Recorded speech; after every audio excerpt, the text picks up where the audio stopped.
Сәлем баршаңызға, менің арнама қош келдіңіздер. Бүгін сіз білмейтін қызықтардың астында пайдалы ақпарат қызды төрге неге шығарады екен. Бұрынғы заманда Нұх пайғамбардың Хам, Сам, Жаппас деген 3 ұлы және Уасила деген қызы болыпты. Пайғамбар үнемі қызына құрмет көрсетіп, оған мүлде дауыс көтермейді екен.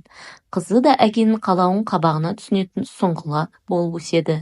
Нұх дастархан басында отырғанда үнемі қызын 3 ұлынан жоғары төрге отырғызады екен. Бұл үлкен ұлы Самның көңіліне күдік салыпты. Уасиланың жасы бізден кіші, неге менен жоғары отыруы керек? Әкеміз бізді алалайды-ау деп ойлайды. Бір күні дастархан басында: «Әке, Уасила кіші болса да неге бізден жоғары отыруы керек? Ұлдың мәртебесі әрқашан биік емес пе?» дейді. Сонда Нұх пайғамбар: «Біздің ырзық несібеміздің көп болуы Уасилаға байланысты. Құт қызды жағалап жүреді. Оны босағаға отырғызсан, шамданады.